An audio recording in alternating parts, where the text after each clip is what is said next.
While I was away for work, my stepmom called saying, "I took the money from your trust fund and gave IT to your stepsister. She's better than you." I calmly replied, "Thanks for letting me know." When she saw my next move, it was too late. "You think you deserve that money? That trust fund belongs to Tiffany now. She's better than you'll ever be." The words from my stepmother's phone call pierced through me like daggers. I gripped my hotel room desk, trying to steady my racing heart. Janet's voice dripped with satisfaction as she delivered the news that she'd emptied the trust fund my mom had left me. "My name is Gabriella Mitchell, and at 28, I thought I'd finally escape the toxicity of my family dynamics. I work in pharmaceutical sales, which keeps me traveling across the country most weeks. It should have been just another Tuesday in Minneapolis, preparing for tomorrow's client meeting. Instead, I was listening to Janet gloat about stealing my inheritance. "Thanks for letting me know," I replied calmly, my voice betraying none of the rage building inside me. I could almost see Janet's smug expression falter at my composed response. She'd expected tears, pleading, or anger, anything but this quiet acceptance. "That's all you have to say?" Janet pressed, clearly disappointed by my reaction. "Tiffany needs that money for her wedding and new house. You're just going to waste it on your meaningless sales career." I thought about my mom, who'd passed away when I was 16. She'd built a successful business from nothing and left me the trust fund to pursue my own dreams. Janet, who married my dad just 2 years after Mom died, had been trying to get her hands on that money ever since. "Is there anything else?" I asked, keeping my voice level. The silence on the other end was telling. What Janet didn't know was that 6 months ago, I'd had a conversation with Mr. Harrison, my mother's old lawyer. He'd warned me about some suspicious inquiries Janet had been making about the trust. Together, we'd put safeguards in place, legal protections that would make any unauthorized access not just impossible, but prosecutable. "You've always been such a disappointment," Janet spat, trying one last time to provoke me. "Your stepsister deserves this more than you ever did." I ended the call and looked out my hotel window at the Minneapolis skyline. My hands were shaking, but not from fear. Everything was documented, every call, every attempt, every manipulation. Janet had finally overplayed her hand, and I was ready. Living with Janet was like walking on eggshells. After my mom's death from cancer when I was 16, my dad seemed desperate to rebuild our family. He married Janet just 2 years later, bringing along her daughter Tiffany, who was 13 at the time. The tension was immediate and suffocating. My mom had built her pharmaceutical consulting business from scratch, working tirelessly to ensure my future was secure. The trust fund she left me wasn't just money. It was her legacy, her way of protecting me even after she was gone. But Janet saw it differently. To her, it was an unfair advantage I had over Tiffany. "Your mom wouldn't want you to be so selfish," she'd say, trying to guilt me into sharing the inheritance. "We're all family now." But we weren't family, not in the way that mattered. While my dad buried himself in work to cope with his grief, Janet systematically worked to push me to the sidelines. Tiffany became the star of our household. Every achievement, no matter how small, was celebrated lavishly. Meanwhile, my academic scholarships and business school acceptance went practically unnoticed. Janet made sure my dad only saw what she wanted him to see. The real wake-up call came during my college graduation. I'd finished top of my class, landed a prestigious job, and done it all while working part-time. My dad couldn't make it because Tiffany had a minor cold. "She needs her father right now," Janet had insisted. That's when I knew nothing would ever change unless I changed it myself. I moved out the next day and focused on building my career. The trust fund stayed untouched, not because I didn't need it, but because accessing it meant dealing with Janet's interference. Every time I visited home, she'd make snide comments about my privileged position, how Tiffany struggled without the same advantages. 6 months ago, when Mr. Harrison called to warn me about Janet's inquiries, everything clicked into place. She'd been playing a long game, waiting for the right moment to strike. But I wasn't that vulnerable 16-year-old anymore. I was my mother's daughter, and I'd learned from the best about protecting what was mine. The trust fund wasn't just about money. It represented everything my mom had worked for. Sitting in my hotel room that evening, I pulled out the small photo I always carried of her. She was smiling, confident, the kind of woman I'd always aspired to be. The trust fund was meant to be my safety net, my chance to take risks and build something of my own, just like she had. I dialed Mr. Harrison's number, my fingers steady despite the anger still coursing through me. He answered on the second ring, his voice familiar and reassuring. "Janet finally made her move," I said, cutting straight to the point. "She claims she's transferred everything to Tiffany. I was expecting this," he replied. "I got an alert about attempted access to the account this morning. Don't worry, Gabriella. The additional security measures we put in place worked exactly as planned. Every attempt was logged and documented. I let out a breath I hadn't realized I was holding. So nothing's actually been transferred? Not a penny, he confirmed. But we've got her dead to rights on attempted fraud. The documentation is bulletproof. Would you like me to proceed with the next steps? I thought about all the years of manipulation, the snide comments, the way Janet had slowly poisoned my relationship with my dad. She'd been so confident in her plan, so sure of her control over the situation, that she hadn't even considered I might be 2 steps ahead. Yes, I said firmly. It's time to end this. Send the evidence to the family lawyer and copy my dad on everything. I want him to see exactly what his wife tried to do. Consider it done, Mr. Harrison said. And Gabriella, your mother would be proud. She always said you were smarter than anyone gave you credit for. After hanging up, I opened my laptop and booked an earlier flight home. My client meeting would have to wait. I had a family matter to attend to, and this time I would be the one in control. I landed in Boston the next morning, the autumn air crisp and biting. My dad's house, the one I grew up in, looked exactly the same. But something felt different. Maybe it was me. I'd called ahead to let him know I was coming. But I hadn't mentioned Janet's phone call. Some conversations needed to happen face to face. I found them all in the living room, Dad, Janet, and Tiffany. Janet's smug smile faltered when she saw me walk in, replaced by confusion at my calm demeanor. Gabriella, my dad started looking concerned. I didn't expect you until later. Is everything okay? Actually, Dad, we need to talk. I pulled out my phone and the file Mr. Harrison had sent over. Yesterday, Janet called to tell me she'd emptied my trust fund and given everything to Tiffany. I thought you should see exactly what happened. Janet's face went pale. I was just trying to help Tiffany. Don't. My voice was steel. Every attempt you made to access the account was documented. Every call, every forged signature, every manipulation. It's all here. I handed my dad the file. His hands shook as he read through the papers, his expression darkening with each page. Janet, what did you do? His voice was barely a whisper. She's lying. Tiffany jumped in, her face red. She's always been jealous of me. I pulled out another document, the complete trust fund statement. The money's still there, safe and untouched. Janet's attempts to transfer it failed because I was warned about her plans months ago. I took precautions. Precautions? Janet spat. You set me up. No, I replied calmly. I protected what was mine, just like my mom taught me to do. The silence in the room was deafening as my dad read through each document. Every manipulative email Janet had sent to the bank, every forged signature attempt, every calculated move she'd made to steal my inheritance. It was all there in black and white. I did this for our family, Janet protested, but her voice wavered. Tiffany needed stop. My dad's voice cracked. Just stop, Janet. These documents, you tried to forge my signature. You lied to the bank. He looked up at me, his eyes filled with a pain I hadn't seen since my mom died. Gabriella, I had no idea. Of course you didn't, I said softly.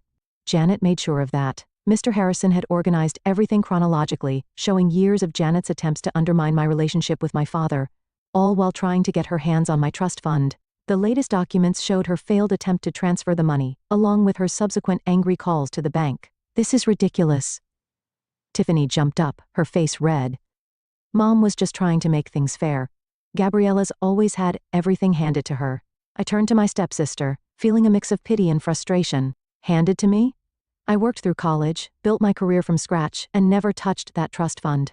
Mom left it to me because she wanted me to have options, just like she did. But Janet couldn't stand that, could she? Janet's composure finally cracked. You ungrateful little, I've already filed charges. I cut her off. The bank has all the evidence of attempted fraud. Mr. Harrison is handling everything. I turned to my dad. I'm sorry you had to find out this way, but you needed to know the truth. The weight of 12 years of manipulation hung in the air. My dad looked at Janet like he was seeing her for the first time, and not in a good way. The next few moments changed everything. My dad stood up, his hands trembling as he held the documents. Janet, I want you out of this house tonight. What? Janet's voice rose to a shrill pitch.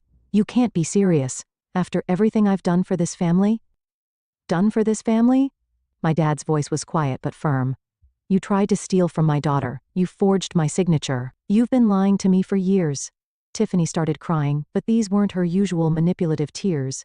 She looked genuinely shocked, perhaps finally realizing the gravity of what her mother had tried to do. The police will want to talk to you, I said to Janet. Mr. Harrison has already filed the reports. The bank's fraud department is involved now. You planned this, Janet hissed. You knew I would try to access the trust fund. No, Janet, you planned this. I just made sure I was ready when you did. I turned to my dad. There's more. Mr. Harrison found evidence that she's been skimming money from your accounts too.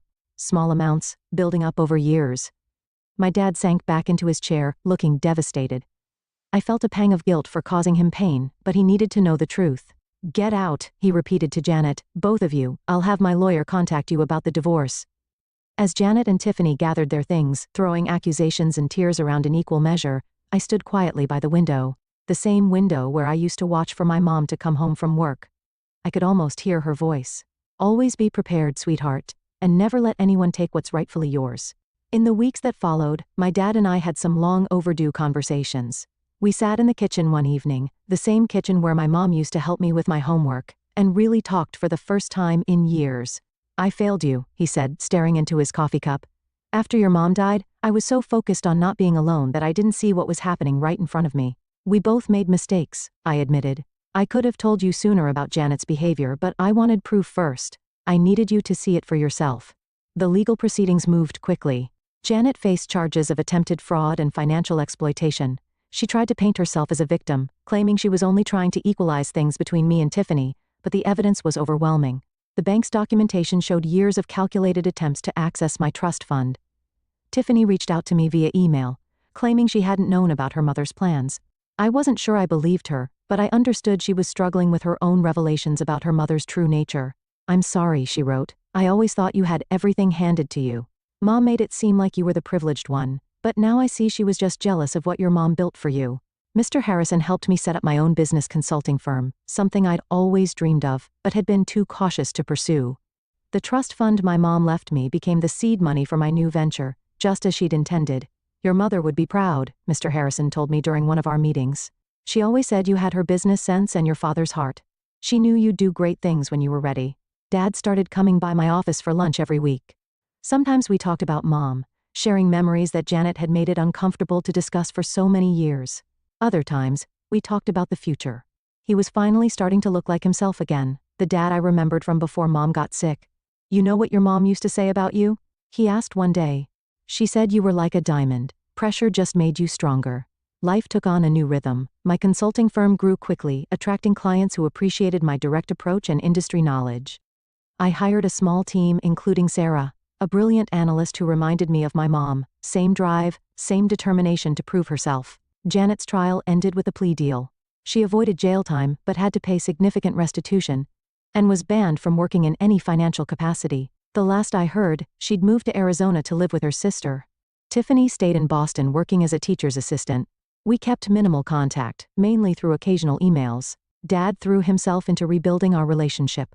He started sharing stories about my mom that he'd kept buried for years, how they met at a business conference, their early struggles to start her company, the late nights planning their future. Each story helped heal a little piece of what we'd lost. One evening, as we sorted through old photos in the attic, we found Mom's business journal. Inside was a letter addressed to me, dated just weeks before she passed. My dearest Gabriella, I'm leaving you more than money. I'm leaving you the freedom to choose your path. Don't let anyone dim your light or tell you what you deserve. You're stronger than you know, smarter than they give you credit for, and capable of anything you set your mind to. Trust yourself. I do. Love, Mom. Those words became my mantra as I built my business. I framed the letter and hung it in my office, a daily reminder of where I came from and where I was going. My dad retired from his job and started volunteering at a grief counseling center, helping other families navigate loss without losing themselves. Sometimes he'd consult for my firm, bringing years of experience and a perspective that complemented my approach perfectly. Looking back on those events 5 years later, I'm amazed at how much has changed. My consulting firm has expanded to 3 cities, helping pharmaceutical companies streamline their operations, just like Mom used to do. The trust fund she left me didn't just secure my future. It became the foundation for helping others build theirs. Dad retired completely last year, but he still comes by the office to mentor our younger employees. He says it keeps him connected to Mom's legacy.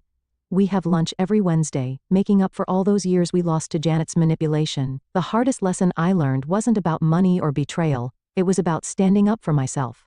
Mom knew that one day I'd need to fight for what was mine, and she made sure I had the tools to do it.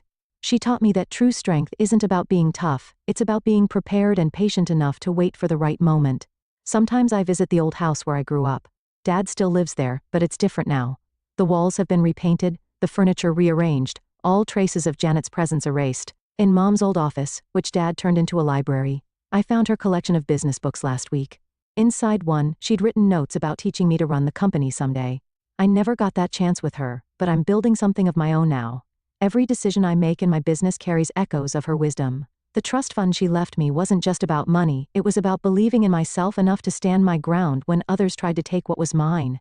Janet's attempt to steal my inheritance taught me something valuable. Sometimes people show you exactly who they are, and the best response is to be prepared. I'm grateful now for those difficult years because they shaped me into someone my mom would be proud of. Someone who doesn't just survive challenges, but grows stronger from them. The family photo albums have been reorganized, keeping the memories that matter. On my desk at work sits my favorite picture, Mom and me at her office, both of us laughing about something long forgotten. It reminds me daily that while some people try to tear you down, others build you up in ways that last a lifetime. On the anniversary of my mother's passing, my father and I visited her grave together. We brought fresh flowers from her favorite garden, a tradition we had started that year. Standing there, I shared with him the letter I'd found in her journal. He read it silently, his hands trembling slightly as he held the worn paper. "She was always thinking ahead," he said softly, his voice thick with emotion. "Even when she was fighting for her own life, she was fighting for yours too." In that moment, I realized that every step I had taken to protect her legacy, every choice to stand firm, every decision to build something meaningful was her final gift to me. "She would be so proud of you," Dad said, placing a hand on my shoulder. "And I couldn't be prouder to call you my daughter." Together, we stood in quiet reflection, knowing that while some wounds never fully heal, love and resilience have the power to transform even the deepest scars into strength.